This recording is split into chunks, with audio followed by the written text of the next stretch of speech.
எப்பயுமே இப்படித்தான் இருக்கு. நல்லவன்னா அது அப்படித்தான் ஒதுக்கும். 2ஆம் உலக போர் நடக்கும்போது பிரிட்டனுக்கு தலைமை தாங்கியிருந்தவர் வின்ஸ்டன் சர்ச்சில்.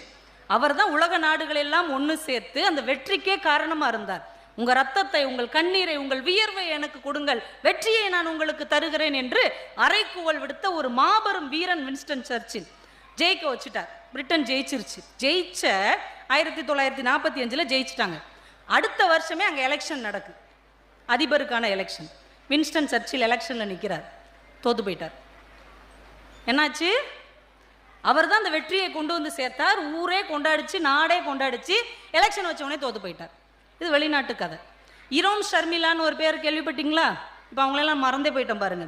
மணிப்பூரின் இரும்பு பெண்மணி என்று கொண்டாடப்பட்ட பெண். அந்த மணிப்பூர்ல நடக்கிற எல்லா அக்கிரமத்துக்கு எதிராகவும் அதிகார வர்க்கத்துக்கு எதிராகவும் 16 வருஷம் உண்ணாவிரதம் இருந்தாங்க. இப்படி ஒரு உண்ணாவிரதம் எங்கேயாவது கேள்விப்பட்டிருக்கிறீங்களா? 16 வருஷம் கட்டாயப்படுத்தி அவங்க மூக்கில் அந்த டியூப்பு செருகி அவங்களுக்கு மூச்சு காற்று கொடுத்தார்கள். 16 வருஷம். அதுல இருந்து வெளியில வந்து எலெக்ஷன்ல நின்னாங்க. சரி, எலெக்ஷன் நின்று ஜெயிச்சு இந்த மக்களுக்கு நல்லது செய்வோம். 16 வருஷம் உண்ணாவிரதம் இந்த மக்களுக்காக இருந்தவங்க எலெக்ஷன்ல நிற்கிறாங்க. எவ்வளோ ஓட்டு தெரியுமா? எவ்வளோ ஓட்டு தெரியுமா? 90 வாக்குகள். பரவாயில்ல.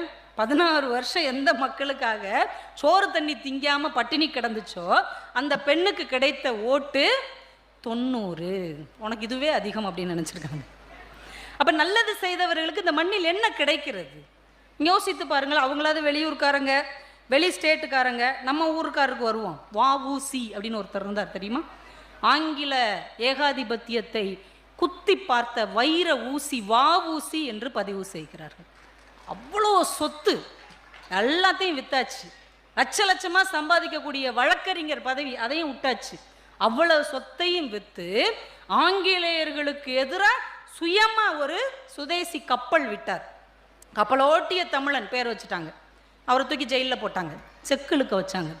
உசுரை கொடுத்து செக்கு இழுக்கிறார். சாப்பிட்ற சாப்பாட்டில் மண் அள்ளி போடுவாங்க, அதையும் சகித்து கொண்டு சாப்பிட்டார். செக்கு இழுக்கும் போது உங்களுக்கு வலிக்கலையான்னு கூட உள்ளவங்க கேட்குறாங்க. நான் செக்கையா இழுக்கிறேன், என் பாரத மாதா அமர்ந்திருக்கிற தேரை அல்லவா இழுக்கிறேன் என்று சொன்னவர் அந்த செக்கிழுத்த செம்மல் வஉசி. அத்தனை ஆண்டு ஜெயிலில் கிடந்துட்டு வெளியில வர்றார். எத்தனை பேர் போனோம்? சொத்தை இழந்தாச்சு.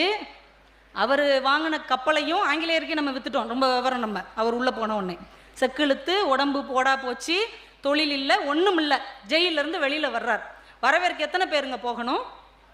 ஒரு சினிமா நடிகர் முதல் ஷோ எத்தனை பேர் போறோம்? நாடு சுதந்திரம் வாங்கி கொடுத்தாங்களா இல்லையா? நம்ம இளைஞர்கள் போகிறார்கள்.